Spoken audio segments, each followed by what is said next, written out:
opinião dos nossos convidados é de inteira responsabilidade deles e não corresponde necessariamente à linha editorial da Brasil Central. Olá para você que nos acompanha, muito obrigado pelo carinho dessa audiência extraordinária que cresce a cada dia.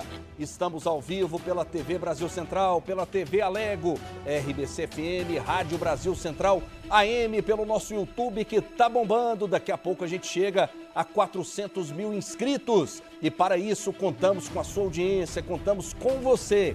Dê o joinha, se inscreva, acione as notificações e tenha acesso a um conteúdo de muita qualidade. O programa de hoje é muito especial. Teremos aqui um ex-ministro do governo Jair Bolsonaro que está lançando um livro. Bolsonaro que estava no baixo clero da política e chegou ao topo, chegou ao Palácio do Planalto. Especial também porque a gente recebe nossa colega, apresentadora, jornalista extraordinária, que hoje está em São Paulo, mas nos faz uma visita e com certeza eu trouxe ela hoje para a bancada. Ela é fera demais, é a Débora Moraes. Seja bem-vinda, tudo bem, Débora? Muito obrigada, Rafael, ótimo estar aqui de volta, né? Vendo que a TBC está maravilhosa como sempre, até melhor.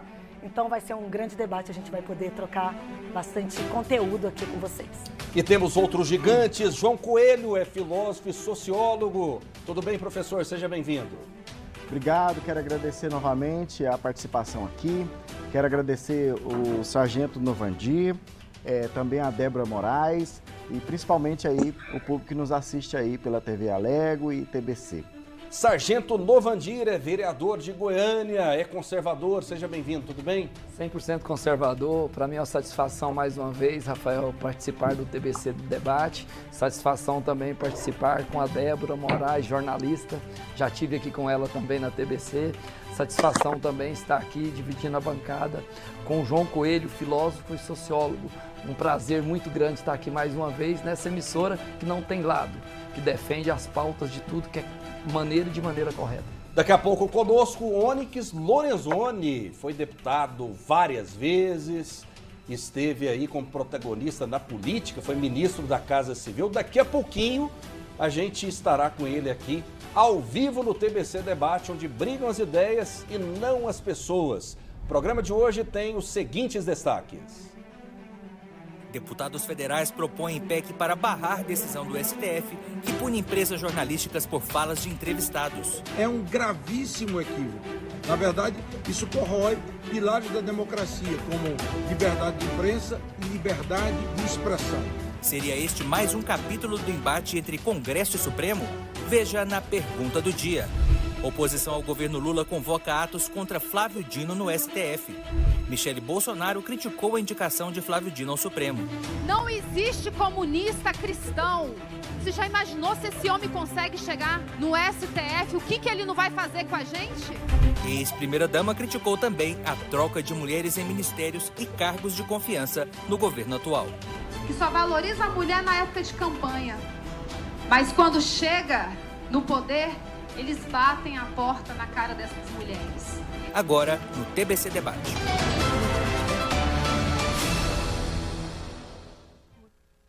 Aqui brigam as ideias e não as pessoas. Daqui a pouco conosco, Onyx Lorenzoni, que vai falar sobre o lançamento do livro de Jair Messias Bolsonaro. E a nossa enquete no YouTube tá bombando e é esta. Bolsonaro, herói ou vilão? O que você acha, Débora? Herói ou vilão?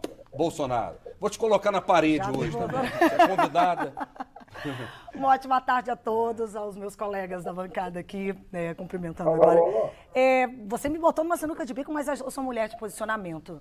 Na altura do campeonato, como hoje estão as coisas, e sentindo na realidade, no pé no chão, ali na economia diária, doméstica do dia a dia, a gente vive um momento de inflação, a gente vive uma incerteza do que vai ser daqui em diante. Então, se nós compararmos o governo de agora com o governo anterior, independente da figura que seja Lula ou Bolsonaro, eu acho que Bolsonaro está como agora o herói, porque o vilão eu estou vivendo todos os dias quando eu pago o triplo do que eu pagava em algumas coisas, sem contar com o cerceamento de algumas informações, né, de algumas não, né, de várias.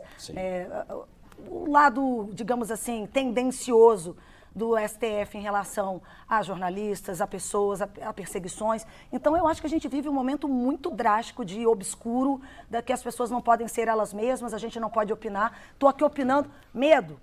A gente encara, né? Mas é isso, Rafael. Sem dúvida, sem dúvida. Vamos lá, então. Vou perguntar rapidinho, que a gente vai dar prioridade nesse início, evidentemente, a entrevista com Onyx Lorenzoni, ele que foi ministro do governo Bolsonaro, deputado em várias ocasiões. Já está conosco? Ele já está na tela? Divide a tela com esse grande personagem da política, a quem a gente agradece muito. Ele que foi um dos responsáveis, sem dúvida alguma, pelo surgimento de Jair Messias Bolsonaro, foi coordenador de campanha. Tudo bem, vou chamá-lo de ministro. Tudo bem, ministro? Seja muito bem-vindo ao TBC Debate, que faz um sucesso danado em Goiás, no Centro-Oeste, no Brasil inteiro. Tudo bem, ministro? Seja bem-vindo. Tudo bem, Rafael? Uma honra estar participando do programa e pronto aí para esclarecer as questões que envolvem o livro e o que mais eu desejar questionar. Sem dúvida. Onyx, se a gente falasse que surgiria um personagem como Bolsonaro 10, 15 anos atrás, todo mundo diria que nós seríamos loucos. Os cientistas políticos não conseguiriam prever o surgimento, né, de um estereótipo como Jair Bolsonaro, analistas políticos, rigorosamente ninguém. Por quê? Estavam na prateleira para serem presidentes da República, né, personagens da esquerda, né, do PT, como Lula, como Dilma, como Haddad, e, né, do PSDB nós teríamos Aécio Neves, José Serra, Geraldo Alckmin. Do centro não aparecia ninguém. De repente surge Jair Bolsonaro. Por que surgiu esse fenômeno chamado Jair Bolsonaro, Onyx? Bom, primeiro, 9 anos antes, o professor Olavo de Carvalho texto o seguinte: o dia que um candidato à presidência da República assumir de maneira clara e verdadeira os princípios conservadores, ele será eleito com aparente facilidade. 9 anos antes da vitória de Jair Bolsonaro, ele escreveu isso. A gente tem que contextualizar, né? Nós estávamos, naquele momento, 2015, 2016 e 2017, num despertar da sociedade brasileira, em busca de combater aquele modelo de presidencialismo de coalizão, do toma lá da cá, que mais aguenta. E as pessoas procuravam alguém que fosse honesto, verdadeiro, né? E frente direto com os brasileiros. Né? E quando o Jair Bolsonaro escolhe o João 882, conhecereis a verdade, a verdade vos libertará, essa verdade, com uma figura que externa a verdade em todas as suas ações, se construiu um elo inquebrantável entre o presidente e a população. Tanto é que ele diz sempre que é o mais amado, mais amado do Brasil. Né? Então, ele ajudou a fazer muitas coisas. Primeiro, despertou a nossa nação. Né? Segundo, fundou o movimento conservador do Brasil. Nós temos um movimento que tem 57 anos. E o mais importante, despertou o país para que era possível fazer um governo honesto, sem corrupção, sério, e que servia as pessoas e não se servia do povo. Eu acho que isso é um conceito muito importante para a gente guardar no coração. Me fala sobre o lançamento desse livro, né? Bolsonaro, do baixo clero, até chegando ao Planalto, ao topo de um cargo político ao topo do Brasil. Como que surgiu a ideia e como será esse lançamento, Onyx? Bom, esse livro nasce como uma resposta às narrativas mentirosas construídas por boa parte da imprensa brasileira, engajada ideologicamente, que deu suporte ao gato das tesouras, né? Que durante décadas foi praticado no Brasil entre os tucanos petistas. São 3 nomes que participaram ativamente desse teatro. Tanto é que o atual vice-presidente hoje, eu acho que todo dia ele tem que engolir tudo aquilo que já disse sobre o presidente que ele é vice. Então, é um exemplo de incoerência política. Talvez um dos mais visíveis do Brasil. Por outro lado, era importante poder combater as milhares de fake news que foram produzidas ao longo do governo do presidente Jair Bolsonaro. A verdade era, de maneira proposital, os avanços do governo eram de maneira determinada, ou bloqueados, ou apagados, ou relativizados, ou simplesmente ignorados, por exemplo, pelo consórcio da mídia. Lembra? Todos os problemas que o Brasil tem hoje, e ainda não resolvidos, também existem no governo Bolsonaro. Só que aí eles foram para um nível superlativo. Né? A ordem era destruir o governo, que olha como esse governo serve o povo e não nos serve. Olha como esse governo dá dinheiro para o povo e não, ou seja, atende o povo, né, com o dinheiro público e não paga as nossas gordas cotas de publicidade, por exemplo. Né? Então, já saiu uma pesquisa aí do resultado dos primeiros meses de governo, a Globo que tem 67% de todos os bilhões aplicados pelo governo federal.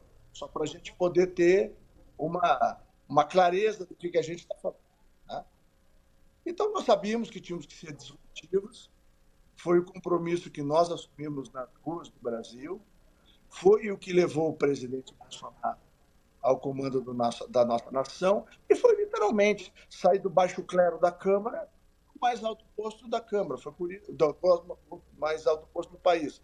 É por isso que eu escolhi esse nome, né, e tem um subtítulo que é a vitória sobre o sistema. Foi a primeira vitória que o povo brasileiro teve sobre o sistema. Das muitas que virão. Muito bem, vou passar a bola para Débora Moraes, grande jornalista, que vai te fazer uma pergunta. Boa tarde, Onyx. Prazer em falar com você.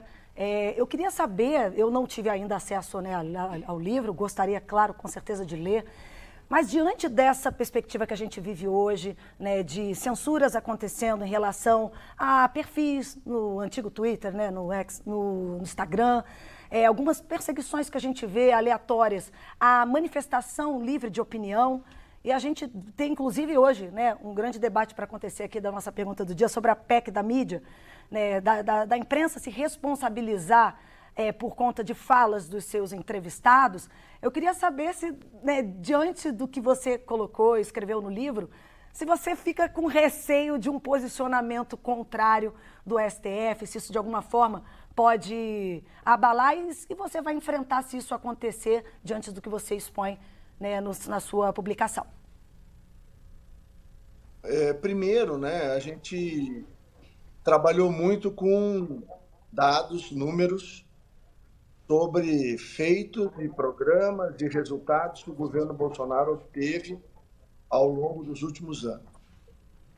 Nas matérias de análise, eu uso sempre a verdade. Aliás, sempre usei a minha vida toda. Né? É uma das marcas da minha vida pública. Né? E eu acho que nós temos hoje a revelação, né? O presidente Bolsonaro, durante a campanha do ano passado, ele lembrava os riscos que o Brasil correria do ponto de vista das liberdades individuais, das liberdades coletivas, do direito de propriedade, da censura, do incremento dos impostos e dos tributos, do histórico de incompetência que a esquerda tem na gestão dos recursos públicos, e o PT, nos 14 anos que nos antecedeu, ela mostrou a exaustão quanto é incompetente para fazer gestão. Está aí o Haddad feito uma biruta de aeroporto. E o Brasil, que havia, durante o governo Bolsonaro, reduzido níveis hierárquicos, reduzido o número de ministérios, fez a lei de liberdade econômica. Hoje tem 700 atividades que um cidadão ou uma cidadã, em qualquer lugar do Brasil, ela inicia sem pedir licença para ninguém, nem para prefeito, vereador, governador ou presidente. Então, isso tem um impacto do ponto de vista da cultura para o empreendedorismo gigantesco. Do outro lado, nós fizemos as reformas que ninguém fazia, mesmo sendo acusado de não ter base no Congresso. Nós não tínhamos, toma lá da cá. O outro lado da história é o fato que o governo do presidente Bolsonaro permitiu, no pós-pandemia, que no grupo do G20, que são as 20 maiores economias do mundo, o Brasil fosse o primeiro em geração de emprego, o primeiro em recebimento de investimentos estrangeiros, tá? E o país que proporcionalmente teve os 3 primeiros que mais cresceu. Por quê? Porque os fundamentos macroeconômicos liberais foram aplicados à economia brasileira. Nós provamos que dá para reduzir impostos e aumentar a arrecadação. Nós provamos que quanto mais se tira o Estado do cangote do cidadão, mais o Brasil produz, mais renda, mais emprego, mais oportunidade. Eu fui ministro do Trabalho. Tive a honra de anunciar em dezembro de 21 2.754.000 novos empregos gerados de carteira assinada. É um recorde na história do Brasil. Então, num pós-pandemia, e veja, quanto mais distância a gente toma da pandemia, mais os organismos internacionais reconhecem o Brasil como o país do G20 que melhor lidou com a pandemia. A ponto da Organização Mundial da Saúde coloca o Brasil como uma das referências mundiais da Covid. Claro que a imprensa engajada não publica isso. Ok. Professor João Coelho vai te fazer uma pergunta também, ministro. Aqui nós estamos no TBC Debate, então temos representantes da direita, da esquerda, do centro, a gente até brinca da diagonal, da transversal, para que as pessoas em casa, que são suficientemente inteligentes, tirem as suas próprias conclusões. Eu acho que a imprensa, ela deveria ser assim, ouvir todos os lados. Agora, o professor João Coelho, que é filósofo, sociólogo e um progressista, vai fazer uma pergunta para o senhor. Pois não, João? Olá, boa tarde, ex-ministro, ex-deputado federal, Onyx Lorenzoni. Nós podemos perceber que o Bolsonaro está no meio de um momento histórico, né, em que Trump se elege nos Estados Unidos, Bolsonaro se elege no Brasil, Milei se elege na Argentina, mas em quase todas as circunstâncias, essa nova direita ou a extrema direita, né, defendida por esse grupo, ela não consegue se reeleger. E aí o Bolsonaro foi, dentro da época democrática que o Brasil vivenciou, o único que não foi capaz de se reeleger. E aí nós perguntamos para você o seguinte, por qual motivo, então, já que temos tantas qualidades, né, o senhor disse de reformas que foram realizadas, por que isso não impactou no desejo popular de manter o Bolsonaro no poder? Muito bem, a gente teve uma queda no sinal. Daqui a pouco ele perguntou, okay. O professor perguntou por que não se reelegeu por conta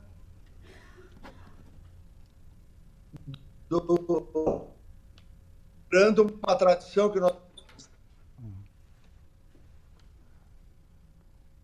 Infelizmente o sinal está ruim, a gente vai tentar estabelecer a conexão. Uma pergunta pertinente, né, do professor João Coelho.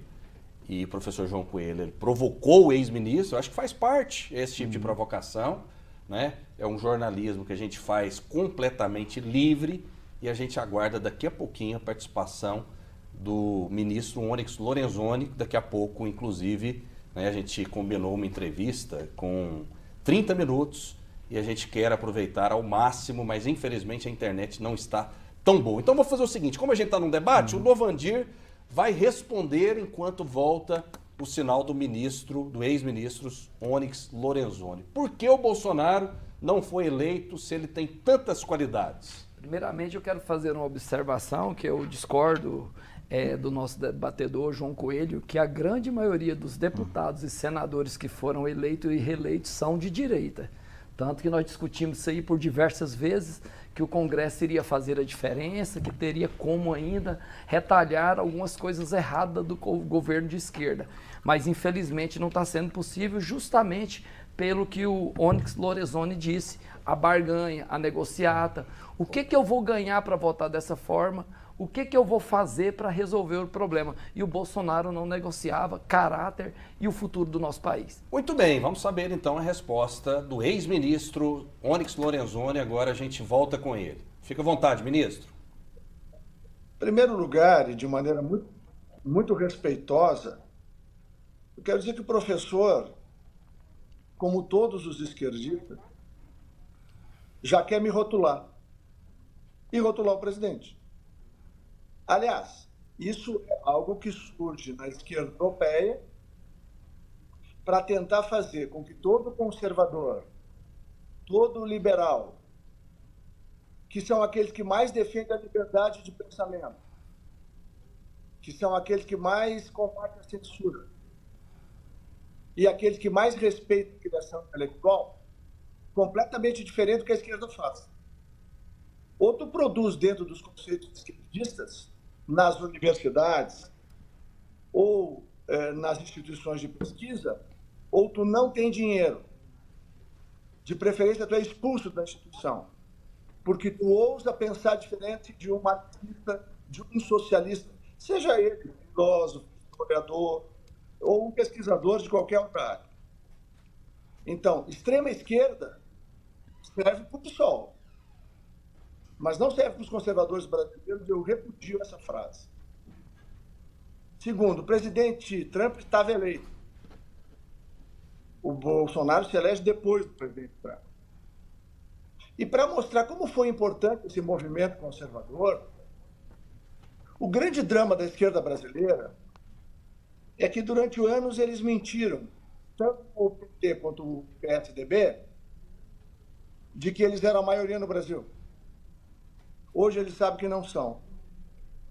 O que eles são? O que Marx pregava: a minoria organizada controla a maioria desorganizada. O movimento conservador brasileiro, a direita brasileira, ela é ainda desorganizada, mas ela está em processo de organização. A eleição do ano passado foi disputada entre um sistema que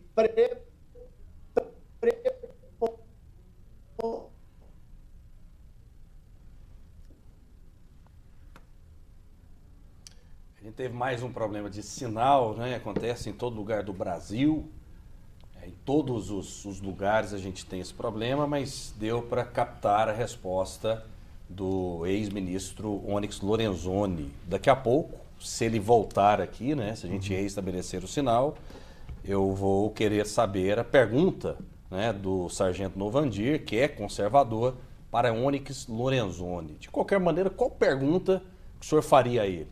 Eu já vou antecipar a minha pergunta para o Onyx Lorenzoni, saber dele o que ele acha, o que vai acontecer com o nosso país nos próximos anos, tendo em vista que em 2023 nós vamos alcançar um déficit de mais ou menos 207 bilhões.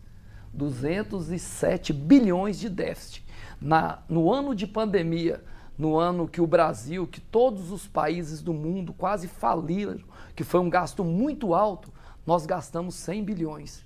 E no ano de 2023 nós já gastamos o dobro, Aí a pergunta que eu quero fazer para o Onyx Lorenzoni é se o Brasil não vai quebrar, não vai falir nesses 3 próximos anos, tendo em vista o tamanho do rombo que está acontecendo em 2023. E eu quero parabenizar o Onyx pelo trabalho de excelência que ele fez nos ministérios, parabenizar ele também por estar vindo sempre no estado de Goiás, que aqui eu acredito que no mínimo da população, 70%, nós somos de direita e nós defendemos a família, o trabalhador, o cidadão de bem. Ou seja, nós somos conservadores de verdade.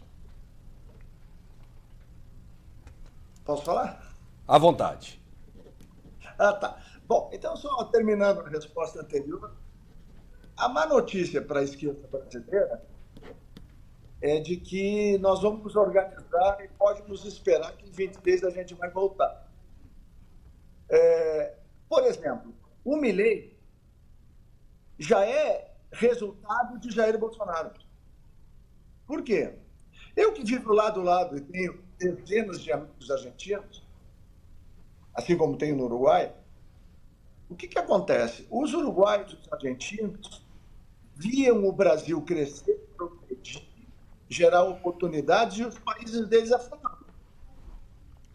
O primeiro a mudar foi o Uruguai. Lembra quando o presidente Bolsonaro foi na posse do atual presidente uruguaio? O povo uruguaio gritava mais Bolsonaro que o nome do presidente dele.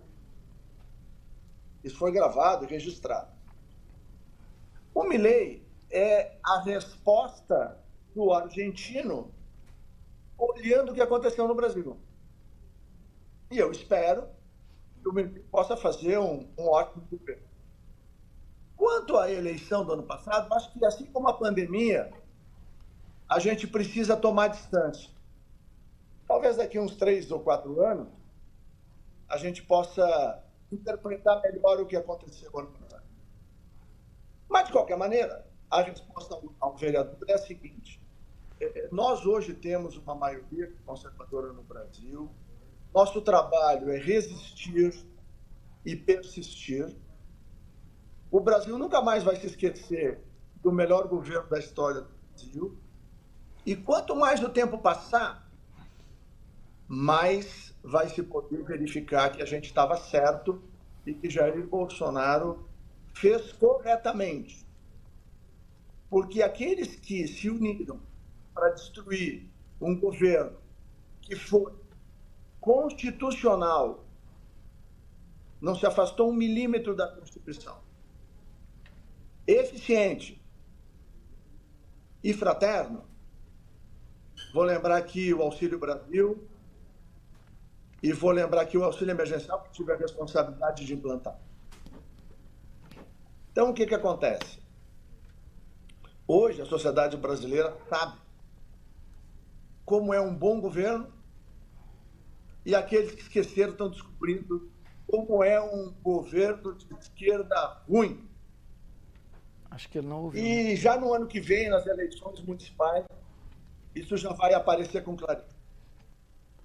Ok, ministro Onyx Lorenzoni, quero agradecer muito a sua participação. Estava combinado uma entrevista de 30 minutos e queria te fazer um convite, Obrigado, estando em Goiânia, para o senhor vir aos nossos estúdios aqui pessoalmente, porque certamente vai dar para a gente fazer uma entrevista melhor, uma entrevista mais participativa, inclusive fazendo o bom debate como a imprensa toda deveria fazer. Hoje o que a gente vê, infelizmente, são veículos de comunicação em que colocam na bancada, a Débora é jornalista, ela sabe disso, 5 pessoas da mesma matiz ideológica. Muitas vezes 5 progressistas para falar, né? E quem está em casa que é conservador, que quer o contraponto, não tem noção rigorosamente do que está acontecendo no país. E tem algumas emissoras também que fazem a mesma coisa do lado da direita, 5 de direita. Ou seja, a gente precisa fazer os debates para que as pessoas em casa que são suficientemente inteligentes que tirem suas próprias conclusões. Então, o senhor estará em Goiânia hoje à noite, se o senhor puder estar aqui no nosso estúdio amanhã para a gente fazer o debate ao vivo, te agradeceria muito. O senhor vai ser muito respeitado e as suas ideias serão ouvidas. Muito obrigado, ministro. Eu agradeço muito, mas eu estou numa turnê, eu já fiz 21 cidades brasileiras. e eu tenho mais 6 essa semana lá no sul do Brasil. Né? Então, eu estou todo dia o livro é lançado numa cidade diferente. Mas eu vou escrever um agora. Fique aqui respeitosamente, só um contraponto ao professor. O livro que eu vou escrever, janeiro, fevereiro e março, vai contar a minha passagem pelo Ministério da Cidadania. E o título dele, Rafael, será Quem Cuida Melhor dos Pobres? Olha. À direita ou à esquerda? Esse Tu debate, já sabe que eu vou provar que é direita. Esse debate a gente já fez aqui com esse título. Quem cuida melhor dos pobres, direita ou esquerda? Em qualquer oportunidade, se o senhor quiser debater, as portas estão abertas aqui no TBC Debate. Eu volto em fevereiro. Vamos deixar pré-agendado? Estou fazendo um curso de pós-graduação em Lisboa, em gestão pública, para aprender mais, para me qualificar mais. E quando eu voltar no final de fevereiro, a gente pode combinar e aí a gente faz. Ótimo. Pode ser com o professor o debate, ao vivo? Claro! Para mim seria o maior prazer. Eu adoro gente que pensa diferente que eu. Ele me desafia, assim como eu desafio a ele. E é bom para a formação dele e para a minha formação. Claro, perfeito. Parabéns pelo espírito democrático, pelo trabalho que o senhor fez. Mas é isso. Tá certo. Um grande abraço para o senhor. Muito obrigado. Abração para vocês todos, tá? Deus abençoe. Amém. Obrigado. Muito obrigado. O ministro foi muito gentil, muito educado, eu acho que faz parte da democracia. E olha aí, em fevereiro teremos ministro debatendo com João Coelho, Débora Moraes. Ó, já quero deixar minha agenda aberta em fevereiro. Eu vou tentar vir até para acompanhar, nem que seja ali. Exatamente. Ao vivo, tá vendo? Isso foi muito legal, o professor foi muito respeitoso. Então faz parte, sem dúvida alguma. O sargento Novandir até tentou fazer a pergunta ali, mas a comunicação não está tão perfeita. Mas a pergunta mas, enfim, eu também responder. O senhor concorda com o ministro ou com o João Coelho? 100% com o ministro e totalmente contrário ao João Coelho. Pô, que pena, hein? E eu gostaria até que você fez uma pergunta para a Débora, eu gostaria que você fizesse ela para mim. Pois não. Bolsonaro, sinuca, agora vai herói ou né? Herói ou vilão? Não, Bolsonaro, herói ou vilão, eu gostei. Sabe por quê? Porque ele pode ser herói para alguns, ele pode ser vilão para outros. O Bolsonaro é herói do pai de família, do trabalhador, do cidadão de bem, das forças de segurança, ou seja, da sociedade de bem. E ele é vilão. Ele é vilão para quem? Para o crime organizado. Ele é vilão para quem é a favor da liberação de droga. Ele é vilão para aquele que é a favor do aborto. Ou seja, ele é herói de toda a sociedade de bem. E às vezes me questiona, vereador, mas para você todo mundo de esquerda é errado, não está correto, tem uns pensamentos ideológicos que prejudicam a nossa nação? A maioria dos políticos, para mim, sim. Agora o eleitor, aquele que falta um pouco de conhecimento, que não tem acompanhado o trabalho do Bolsonaro e não acompanha o do presidente Lula também, eu entendo que é uma pessoa que padece por falta de conhecimento, infelizmente. Vamos passar a bola agora, né, Débora, para o professor João Coelho para ele responder. Bolsonaro, herói ou vilão? Olha, todos inventam que Bolsonaro é algo novo na política, né? É como se ele tivesse sido um candidato outsider, aquele que nasceu por conta própria e se estruturou. Né? Bolsonaro não representa novidade. Né? Nós tivemos no passado no Brasil o movimento integralista, que foi justamente a base conservadora das ideologias que o Bolsonaro pregou. Né? Deus, Pátria e Família não foi inventado por Bolsonaro, foi inventado pelo movimento integralista, que inclusive era um movimento muito ligado na época de 30, década de 30, ao movimento conservador na Itália, que era fascista. E também ligado ao movimento nazista na época. Então, assim, o que nós estamos falando é que Bolsonaro tentou utilizar uma certa ideologia política para tentar influenciar pessoas no modo de costumes. Mas a verdade é que ele deixou a economia em frangalhos. Nós temos aí, mais ou menos, 400 bilhões de reais de dívidas no final do governo e da gestão bolsonarista. Então, para mim, o Bolsonaro é vilão porque ele engana as pessoas. Ele engana as pessoas tentando levar o voto pela característica de comportamento social, pela moralidade, mas um incompetente na economia. Colocou o país de maneira com uma inflação altíssima, com uma taxa de desemprego extremamente alta e enganando as pessoas. Agora, ele tomou também o que merecia, né? Se tornou inelegível por 8 anos e certamente isso é um ensinamento muito grande para a sociedade brasileira. Ok, obrigado pela objetividade. Eu vou até acionar a Débora agora, né? Que é essa grande jornalista. Lembra do quadro Fogo no Parquinho? Total. É você agora, por favor, coloca parquinho. Fogo no Parquinho aqui, que agora é com a Débora Moraes, que eu tenho certeza que ela tá imaginar? afiada. Olha aí, Débora, fica à vontade, Débora. Fogo no Parquinho é com você hoje. Eu vou botar fogo vou fazer uma réplica aqui com a fala do João, Sim. porque ele falou de inspiração nazista, Bolsonaro, né? Vamos falar então de inspiração socialista de Lula, também aos modos, vão a Cuba, vão pegar a Rússia, enfim. Mas eu achei até um pouco pesado isso, porque a gente observa agora, João, que a inflação, agora no finalzinho você falou que o governo Bolsonaro teve inflação e desemprego altíssimos. E hoje a gente não tem inflação, não, tá tudo pleno, tá todo mundo lindo, até, um monte de gente até perdeu Bolsa Família, né? As prefeituras no Nordeste, vários prefeitos se uniram reclamando que fizeram L e agora não conseguiram mais ter o mesmo apoio. E sem contar que eu não me sinto muitas das vezes livre para me posicionar nas minhas redes sociais com relação à política. Porque diferente de muitos colegas meus jornalistas, eu acho que eu sou minoria. Agora já foi, né? O fogo já lascou. Se eu vou perder meus seguidores, meus amigos, colegas que são de esquerda. Não fique com medo. Não, mas assim, eu sou uma mulher de encarar. Então, botei o fogo. Você acha que isso é normal? É uma coisa, né, tranquila da gente viver? Eu queria estar num mundo em que o próprio Lula, no passado, ele se posicionava, mas ele não estava preso por isso. A prisão dele foi por outros motivos. E ele não se tornou inelegível por conta disso. Foi preso, né? Foi julgado e condenado até segunda instância e pôde disputar as eleições. É isso que Agora eu a queria gente saber. fica querendo buscar qual crime que o Bolsonaro cometeu para ficar inelegível. É um crime... absurdo, né? Um absurdo assim ao extremo. Que é vilão e herói, e né? assim, Tá ô, João confuso. Coelho, eu gostaria de entender do senhor o seguinte: o senhor falou que no governo do Bolsonaro nós tivemos um rombo, um déficit de 400 bilhões.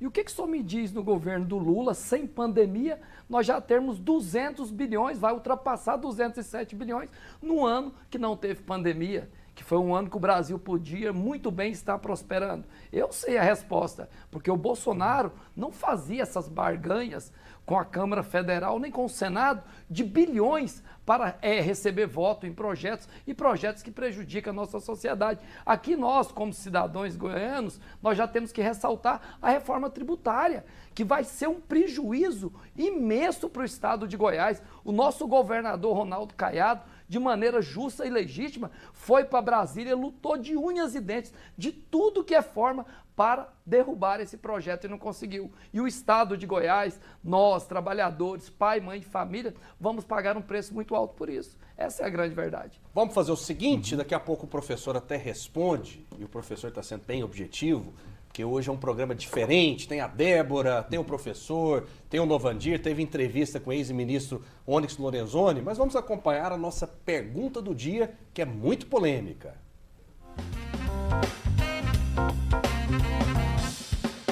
Os deputados federais Kim Kataguiri e Mendonça Filho protocolaram na última sexta-feira uma proposta de emenda à Constituição que impede que veículos de comunicação sejam responsabilizados por declarações de entrevistados. A PEC foi apresentada depois de decisão tomada pelo Supremo Tribunal Federal na quarta-feira, em que empresas jornalísticas podem ser responsabilizadas civilmente por injúria, difamação ou calúnia por conta de declarações feitas por entrevistados. Com a proposta legislativa, os congressistas propõem a criação de parágrafo no artigo 220 da Constituição Federal, que trata da comunicação social. O texto passaria a garantir que jornais, revistas e emissoras de TV, abre aspas, não sofrerão qualquer restrição à manifestação do pensamento, à criação, à expressão e à informação, sob qualquer forma, para então assegurar constitucionalmente que a empresa jornalística não poderá ser responsabilizada por manifestação de terceiro entrevistado. Fecha aspas.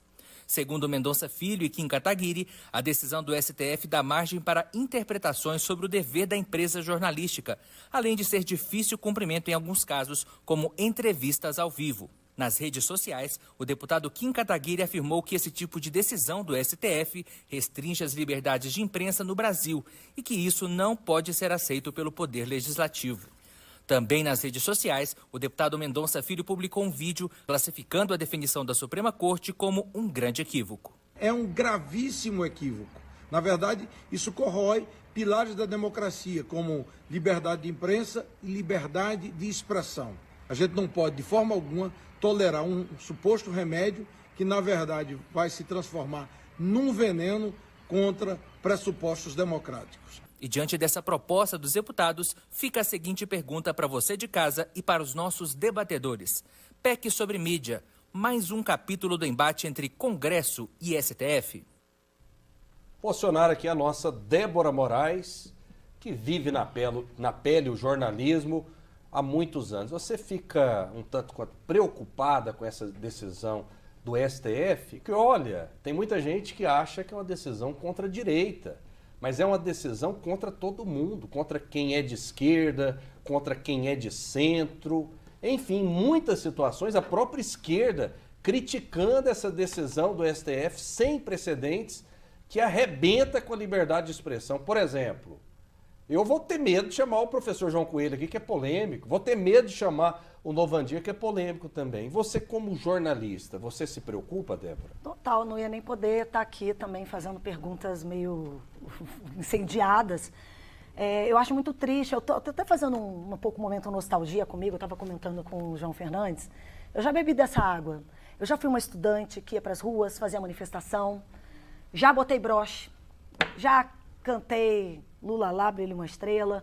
E eu tive toda a liberdade para ter um posicionamento como estudante não tinha redes sociais, a televisão tinha menos espaço para a política, eram mais os debates, os telejornais fingiam uma isenção, que eu acho que poderia hoje ter uma clareza maior da gente ter posicionamentos e o telespectador escolher. Agora, com relação ao entrevistado, uma empresa jornalística se prejudicar ou responder judicialmente, ou de todas as esferas, por conta de opinião, a gente vai viver um jornalismo tapando o olho, olhando só, com medo, receoso. Eu acho que a dialética, o meu professor João, que é filósofo, né, nos velhos tempos em que dialética era valorizada, as ágoras, que eram aquelas praças onde as pessoas iam para lá, porque não existia rede social e nem televisão, mas para discutir, cada um subir lá naquele coreto, para discutir, expor as suas ideias, isso é saudável.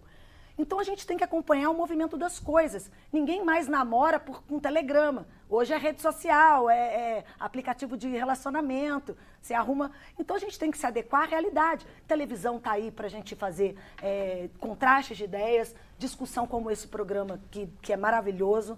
Eu sempre fui muito fã do debate, mesmo quando nem participava. E agora eu fico triste que um STF que tem outro papel ter que se meter tão a fundo em algo que não compete a ele. Então, eu acho que nenhuma empresa jornalística tem que responder judicialmente, criminalmente, de todas as esferas, por conta de opinião dos seus entrevistados.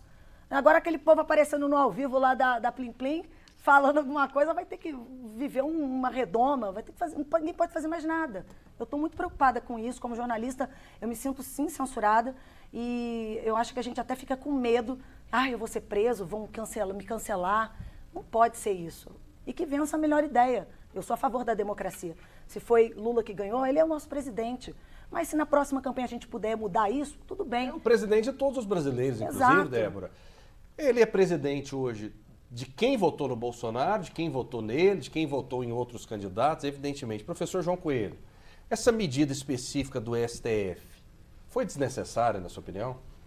Eu li algumas súmulas que tratam justamente sobre essa questão. E aí nós temos alguns exemplos do passado, né, que foram extremamente prejudiciais para a verdade dos fatos que a mídia tinha que transmitir. Por exemplo, o caso do Gugu Liberato versus PCC.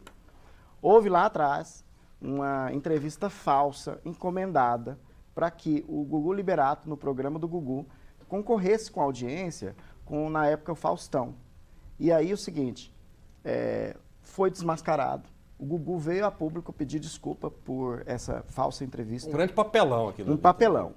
E o que está envolvido justamente na tentativa de legislar ou na tentativa de judicializar, é tratar sobre a relação de poder que a mídia tem com a sociedade. Então, assim, o limite da mídia seria transmitir a verdade de maneira ética. Não é cercear o papel daquele que está tratando aqui sobre um tema, mas judicializar falsos depoimentos, depoimentos encomendados e narrativas falsas que produzem fake news. Então, assim, nós precisamos ir na leitura, de fato, da proposição que o STF faz. E a proposição é aquelas empresas que não têm nenhum problema ético, elas não têm que se preocupar. Agora, as empresas que, em sua maioria no país, 7 famílias dominam praticamente 90% de todas as redes de comunicação, essas empresas têm que se adequar e ter um papel mais ético com relação à sociedade. O senhor acha o portal UOL sério? Eu acho o portal UOL sério. Estadão acho que ele... sério? Acho também. O Estadão? Eu acredito. A Globo? Pessoal, todos os... Eu não estou aqui... E está todo mundo contra, João. Então, eu não estou aqui... Contra. Mas, claro, eles fazem parte da liberdade de empresa. Todas essas aí são empresas. A empresa, você acha que ela ia ser contra limitar a si mesmo? Claro que não. Mas é necessário limitar e judicializar casos falsos, de entrevistas falsas. Mas isso já existe na legislação, na minha opinião. Crime de calúnia, de difamação, já existe uma legislação. Direito Será de que resposta, o STF, retratação. Bovandir, queria dar um recado ao Congresso, aos jornalistas, aos bolsonaristas, aos próprios esquerdistas, dizendo o seguinte: olha, quem manda aqui sou eu. Quem manda no Brasil são 11 ministros. O senhor acredita nesse recado ou não? Rafael, eu queria iniciar minha fala aqui dizendo o seguinte: imagina só se o senhor fizer uma pergunta para mim.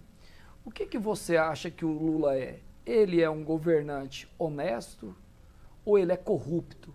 Se você me fizer essa pergunta, para mim, eu vou dizer que para mim foi o político mais corrupto da história do nosso país. E o senhor que deve responder por isso. Eu que respondi, não foi? emissora. Aí a sua emissora seria restringida e iria pagar pelo um crime que o senhor não cometeu. Se eu cometer esse crime de calúnia e difamação, eu tinha até escrito aqui, já está no Código Penal para que eu possa responder, ou o senhor também. Esse crime já existe. Eu posso pagar ele através de uma prisão, eu posso ter que indenizar alguém, eu posso ter que prestar serviço para a sociedade. Então não precisa mudar isso. Agora o que as pessoas estão dizendo, e é a pura verdade, é que a própria esquerda, a maior emissora de televisão do Brasil, se posiciona contra a liberdade de expressão.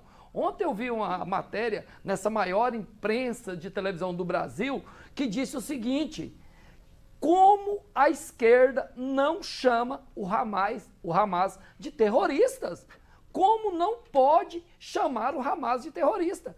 A grande maior imprensa do Brasil de esquerda hoje se posiciona contra esse governante. Então não é só nós de direita que estamos revoltados, que não estamos querendo aceitar as decisões. A esquerda também já está se posicionando de maneira totalmente contrária a esse governo. Essa é a grande verdade. Mas aquela situação do Congresso em janeiro foi ato terrorista. A gente não sabe qual que é o limite do que é uma coisa ou outra. Então, eu acho que essa PEC ela abre um precedente de tanta subjetividade que ela vai ser usada para qualquer momento em que aquilo for prejudicial. Para quem fala contrário, Débora. É para quem fala contrário. Eu falei contrário ao governo. Então, você vai ser censurado e vai pagar o preço. E, às vezes, talvez tenha até o pensamento que eu entendo dessa forma. Pare um pouquinho. Até aquela emissora que nos ajudou tanto na eleição, que trabalhou tanto ao nosso favor, está contra nós. Então, vamos censurar eles também. Vamos buscar uma maneira de calar a boca de todo mundo. Isso é um calar a boca para ninguém criticar esse pior governo que já existiu no nosso Brasil. Para o senhor, vereador, o senhor acha que a Globo é de esquerda? Sim, claro. Sim. E aqui o senhor acha que é neutro? Aqui é neutro. Sempre e foi. Qual que é essa divisão? Tanto que é neutro, eu vou dizer a diferença, porque o senhor e eu nunca fomos chamados para participar no jornal da TV Anhanguera. Nós nunca fomos lá debater. Lá você escuta meia hora o lado da esquerda e 30 segundos o lado da direita. Agora aqui é democrático, que o mesmo tempo que eu tenho para falar, o senhor tem também. Nós estamos falando de uma empresa de bilhões e bilhões de reais. Uma empresa que ela tem toda uma rede de jornais, televisões. Eu acho muito ruim quando a gente vem aqui e começa a falar mal de emissoras, inclusive polarizando essas emissoras, como se elas defendessem A ou B. A verdade é que o sistema de comunicação, ele funciona de maneira regulada. E assim, nomear a Globo como esquerda não faz o menor sentido. Assim como não faz sentido nomear o sistema de comunicação aqui como de direita, entende? Então assim, não é necessário cercear o direito de fala, mas é necessário sim responsabilizar sobre pesquisas encomendadas, falsas. É necessário fazer a prática do bom jornalismo, que é consultar fonte. Nós estamos perdendo o espaço de consultar fonte, que é saber se aquele vídeo é real. E aí, esse papel do jornalista, quando ele quer dar a notícia em primeira mão, às vezes ele comete erros, entendeu? Então, acho que esse ponto aí é o que é o mais importante. Você está certo nessa precaução, mas é melhor a gente eventualmente ter erros do que a gente ficar calado, do que a gente ficar mudo. Fechar nossas bocas. Esse é um grande problema. Por quê? Se a gente fosse extremamente zeloso diante de uma medida como essa, a gente iria acabar, inclusive, com esse programa de debate. Porque existem riscos hoje, existem perseguições. E o senhor que é de esquerda, o senhor que é de direita, gostam de estar aqui porque os senhores têm voz.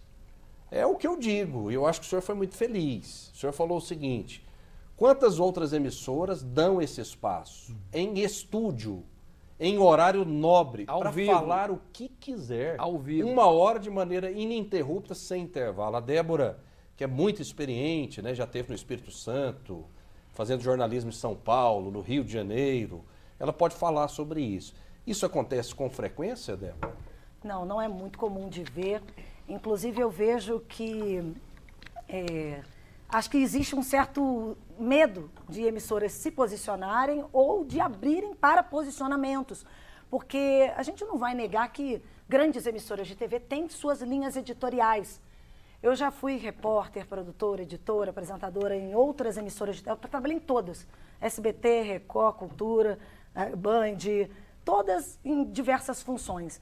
E não há como negar que todas elas, de interior, têm suas linhas editoriais, seus posicionamentos, mas que eu vou te falar, aqui em Goiás foi o lugar que eu mais tive liberdade de expressão para dizer, mesmo que eu fosse retrucada, porque isso é que é bacana. Eu não quero ter a verdade. O jornalismo não pode se propor como a verdade. Como o próprio Sargento falou, existem pontos de vista. Uns acham que Lula é vilão, outros acham que ele é herói. E graças a Deus nós temos diferentes pontos de vista, porque se todos nós pensássemos iguais, boring, né? Eu acho que até vai ser um pouco chato.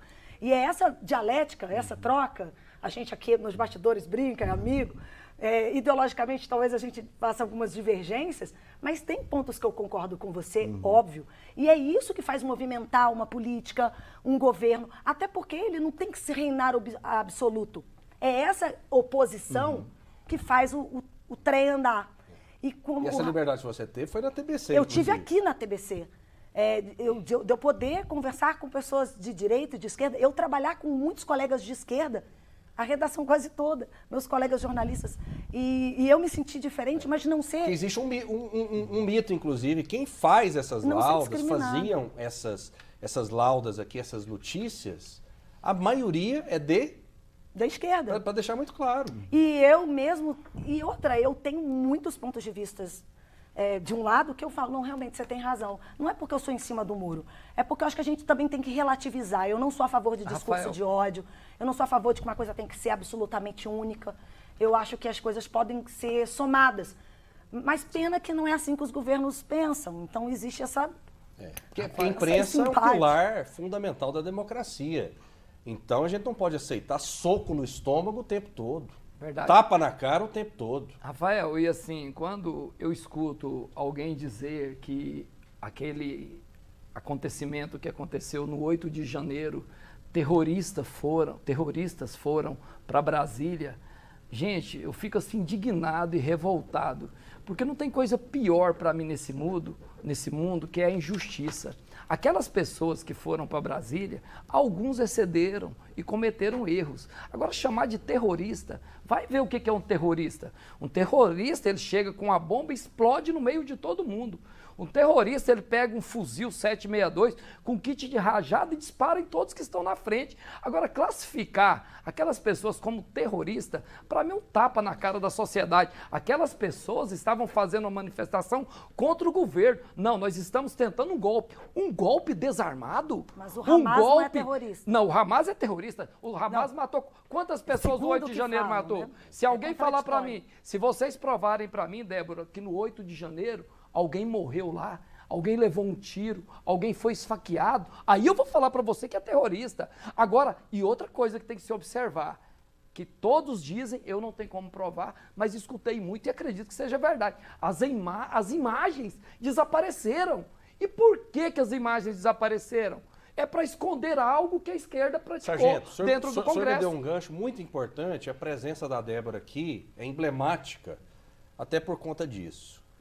Nessa semana, né, nesses últimos dias, infelizmente, morreu aquela adolescente em Aparecida de Goiânia, vítima de estupro e de assassinato. Eu tive a sorte e a felicidade de dar todos os furos possíveis e imagináveis em relação àquele caso em primeira mão. Disse a idade do suspeito, certo? Disse detalhes em relação ao suspeito, que ele já estuprou, que ele responde pelo crime de estupro contra a enteada. Enfim, eu tive essa oportunidade, mesmo não trabalhando diretamente no jornal policial, mas a gente tem que ser jornalista 24 horas por dia. E o papel da imprensa, a Débora aprendeu isso na faculdade e continuou praticando, é dizer o seguinte, com todo o zelo na notícia, é suspeito. A imprensa, o jornalista, ele não pode adjetivar. Ele não pode dizer, sem transitado e julgado, que o fulano de tal que foi a Brasília é terrorista. Isso é um absurdo. Esse é um adjetivo, né? Esse é um pré-julgamento. Então, o que está acontecendo no jornalismo hoje em relação a esses adjetivos é algo inimaginável. Sempre como se você colocasse na prova, por exemplo... Acusado. Não, ele é suspeito.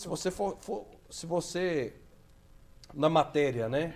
De redação, de redigir um texto jornalístico, se você colocar um adjetivo, você vai perder pontos. Talvez você vai tirar 0 num texto que você vai fazer na faculdade se você adjetivar, não é? Não é verdade? Isso não acontece, Débora? Muitas das vezes. Quando eu comecei a carreira, claro que a gente, naquela inexperiência da técnica do jornalismo, acusado. Nossa, meus editores, né, na época, né, começando, Débora, só é acusado quando ele é julgado, você não pode incriminar a pessoa, condená-la. Então, é suspeito. E é de acordo sempre com a fonte oficial. A gente não fala isso da nossa boca. É de acordo com a polícia, de acordo com testemunhas. Regra das 3 fontes. Eu não vou perguntar, num acidente de carro, como que foi a dinâmica do acidente? Alguém viu? Segundo populares, aí eu conversei ali nos bastidores com 1, 2, 3, 4 pessoas. Então, de acordo com pessoas que estavam no local, a gente não vai inventar uma notícia dessa. Agora, não podemos negar que no momento que a gente vive de rede social, que o furo muitas das vezes está acontecendo individualmente, com o internauta. E sem checagem. E vem para grupo de WhatsApp. Mas eu não estou dizendo que tem que cercear. É incontrolável. WhatsApp, fake news. E às vezes a imprensa recebe aquele vídeo. Opa, peraí, antes de eu dar, deixa eu checar. Claro, liga para a polícia, liga para o bombeiro, liga para a família, tenta procurar o telefone de alguém. Ou então coloca, olha, tá viralizando um vídeo na internet assim, assim, assim, as primeiras informações são essas. Eu acho que nós temos um trabalho de checagem. Ok. Infelizmente, o tempo acabou, passou rápido demais, né? Esse programa é diferente, né, Andressa? Nossa, a gente teve o Onyx Lorenzoni, a Débora, eu brinco Falei com a muito, Débora. desculpa, A Débora é uma grande amiga, que eu digo o seguinte, é a única pessoa que eu não preciso acelerar o WhatsApp para ouvi-la. Ela já Porque geralmente eu coloco no 1,5 ali, o 2 eu não coloco não. Mas se acelerar o 2 ali no WhatsApp, meu amigo, trava o celular, quebra tudo e a pessoa fica maluca. Débora, quer dizer que você é uma grande profissional, uma pessoa espetacular. Até em nome do presidente Reginaldo Júnior, que já disse isso, as portas estão abertas para você aqui na Brasil Central. Muito obrigado de verdade e que seja um até logo, que não seja um adeus, que você volte a trabalhar conosco. Muito obrigado, Débora. Eu que agradeço, foi uma honra voltar aqui como convidada. Vim fazer uma visita, fui para o Rio, fui morar em São Paulo. E eu agradeço muito mesmo por esse espaço aqui. Eu sei que está correndo. Muito obrigada, professor João Coelho. Adorei nosso debate. Desculpa falar demais. Também, Sargento Novandir, muito obrigada. E, Rafael, é isso. Espero que sejam até logo, porque Goiás é diferenciado. Eu cheguei aqui, eu me senti segura. Sabe quando você desarma? Estou livre. Andei com a janela aberta, sabe? Tudo é perto. As pessoas são carismáticas. Não estou falando mal do restante, mas eu ando com medo em São Paulo, vidro fechado, querendo um blindado já. É muito morador de rua, a pobreza é grande, eu fiquei chocada. Burocrático, barulhento, aqui o céu é azul, lá é cinza. E Rio de Janeiro nem se fala, né? Tiro, porrada e bomba. Então, assim, sinto muita saudade desse Goiás seguro, que bandido ou muda de cidade ou muda de estado. É a melhor coisa do planeta que eu já vi. Quem sabe eu volto, se Deus quiser. Beijo. Valeu. Beijo, Júnior. Valeu, João Coelho, filósofo, sociólogo, professor. Agradeço novamente o convite, a todos também que nos assistem. É muito bom rever Débora Moraes, foi um prazer debater com você. Vereador Novandir, também foi muito bom debater com você. Quem quiser me seguir nas redes sociais, @JoãoCoelho10. Sargento Novandir, muito obrigado. Muito obrigado mais uma vez pelo convite, Rafael. Muito obrigado a todos que nos assistem. Débora, também foi uma satisfação participar com você. Volte para Goiás, seu lugar é aqui. Também João Coelho, foi uma satisfação para mim. E Débora, só deixar uma observação. Você chega em São Paulo e no Rio de Janeiro, você tem que fechar os vidros do carro. Você está correndo risco de ser atingida por uma bala perdida, por um assalto, por um roubo. Aqui em Goiás é diferente, porque o nosso governador é de direita e defende o cidadão de bem e é contrário ao bandido. E, infelizmente, na Bahia é o estado mais violento do Brasil hoje, porque tem um governo de esquerda que está governando e tem um presidente da República que defende bandido. Muito obrigado, Rafael. Muito obrigado, fiquem com Deus e até a próxima.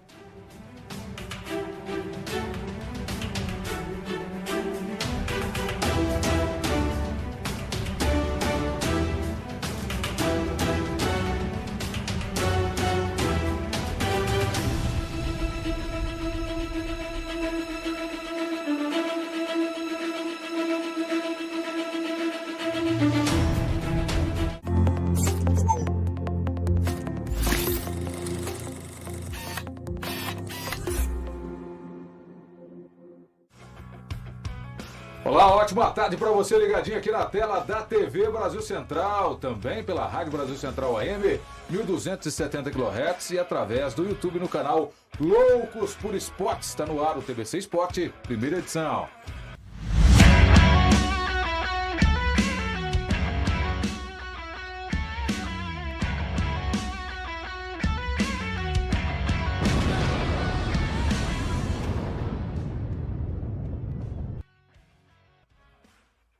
É isso aí, uma ótima tarde para você, meu amigo, minha amiga. Tá no ar o TBC Esporte, primeira edição.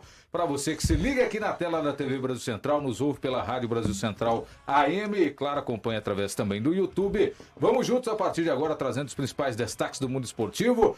Você é o nosso convidado e participa através do WhatsApp no 99229-8580. 99229-8580. Comigo nesta tarde, ele, né? Que tá aí nos preparativos. E já fez teste de maquiagem, teste de fotografia. Lucas Nogueira, boa tarde, seja muito bem-vindo. Boa tarde, Daniel. Parabéns. Palmeiras, você é o campeão brasileiro 2023. O Palmeiras que ficou a 13 pontos do primeiro colocado. E hoje pode considerar campeão brasileiro deste ano.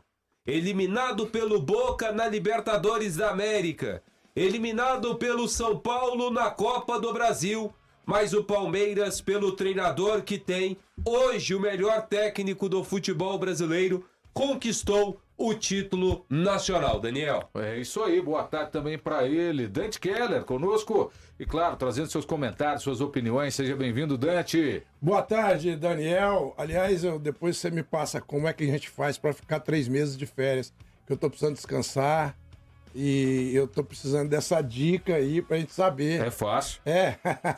Um abraço, Lucas, um abraço, Lucas. É só ficar 3 anos sem tirar.